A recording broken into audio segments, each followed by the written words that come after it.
in that transitory part of the process, there was a very real danger. I mean, I absolutely understand paranoia. Yes.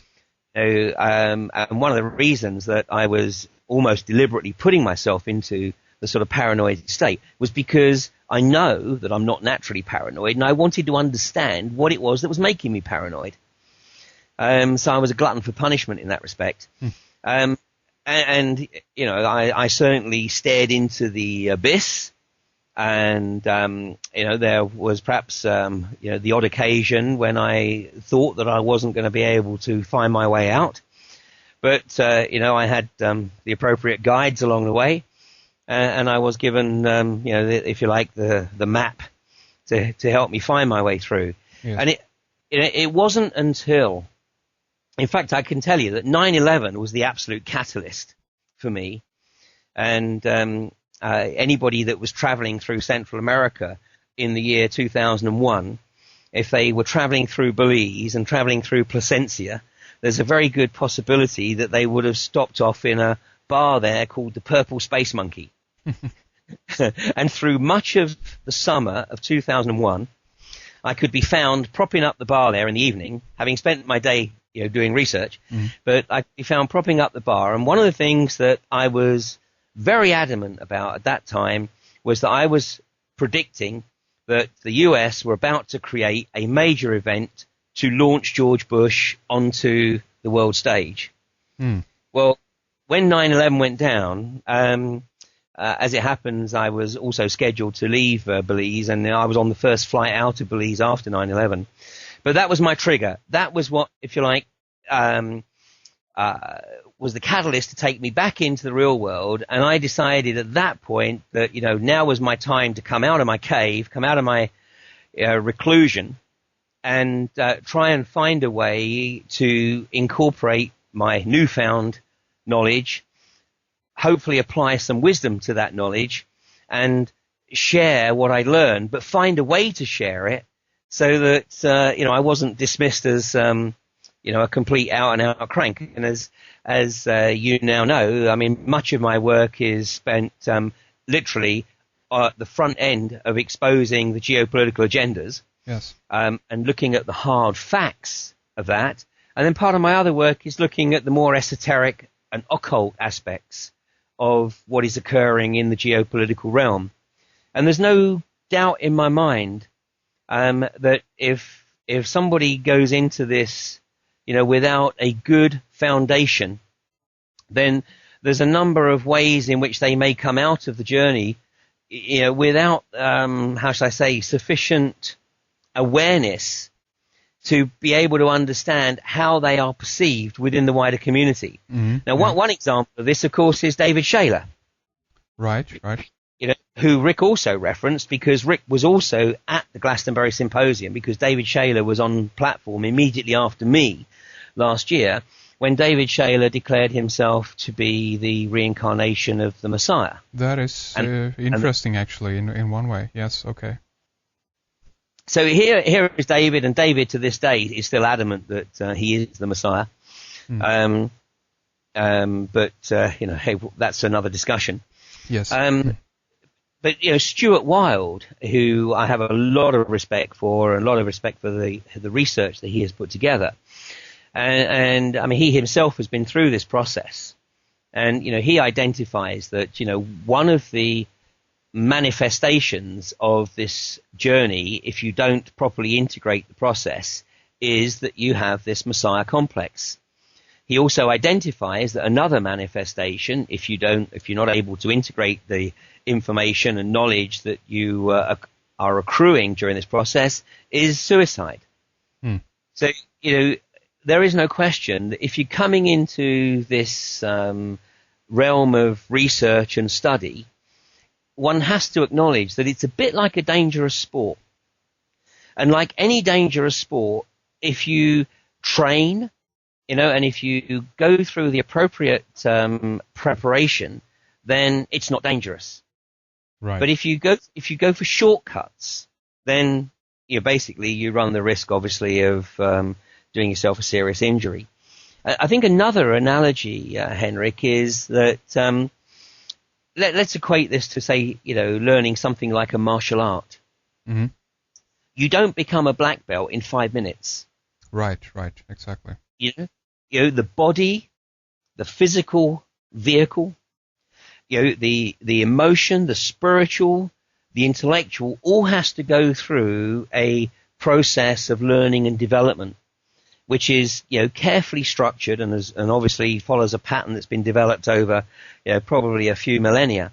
And then it's only at, some eventual juncture that a person becomes a black belt and then perhaps moves on to, the various Dan grades, etc. Yes. And I think, although we don't have any obviously formal structure to this process, exactly. And God forbid, that's not the purpose at all.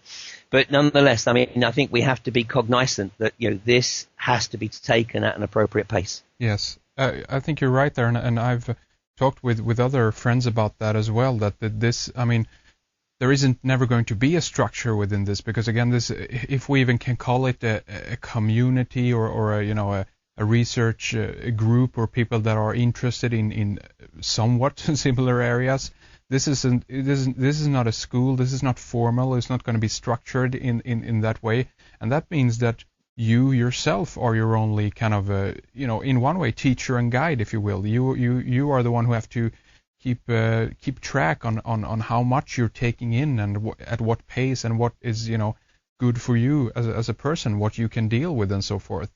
My recipe, so to speak, for how to do this is on a very kind of human and a very basic level. I mentioned it before, but just the idea of kind of keeping a healthy kind of detachment from it, a balance, the importance of disconnecting from the subject matter, having a laugh, having a few drinks. As I said before, go out into nature and play, create, and paint and draw, laugh. That's my kind of recipe. What do you think, Ian? I totally agree with you. I'm very fortunate. I have a very supportive partner. I have my kids. And I lead a normal life in that respect. But obviously, once I step out of that normal life, I'm researching in realms that are considered anything but normal. Yes. And interestingly, I gave a presentation on the more mundane issue, actually, of the myth of peak oil, just a couple of days ago in the northwest of England. And this gentleman came up to me afterwards, and he said, Ian, I've been following your work, and this guy is in his 60s, and he said, I have been regarded as sick for the last 30 years. He said, I've been signed off work for 30 years. I receive benefit from the government because I can't work. And he said, and the only reason I can't work is because I was seeing everything that you're seeing 30 years ago, and I couldn't adapt to working in society. So they tried to put me on antidepressants. Oh, really? And he said, I fought that. He said, but what he notices now, fortunately, is that there are more and more people, and now he's part of a small community. They don't live together, but it's a group of friends, if you like, who he can relate to. And I think this is another part of keeping this in perspective.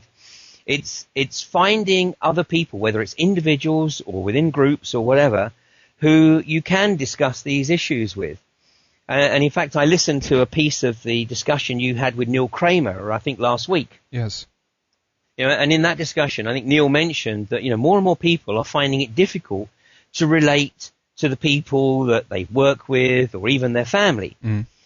And there is no question. Over the last few years, there have been a phenomenal increase in sort of divorces and separations as one partner taps into this journey and the other one doesn't. Yeah. And so consequently, they sort of move apart. But, what is happening is people are finding, and I count myself very fortunate, people are finding partners who they can carry on down this path with, and, there's a mutually supportive relationship to enable this to progress. But so having that balance is very important. And it's also very important, to be comfortable with people so that, if you do go off on a particular tangent or blind alley, that there's somebody there who can tell you, that you're actually talking a load of bollocks. Right. Yes. and force you to sort of actually, reflect on where you're at.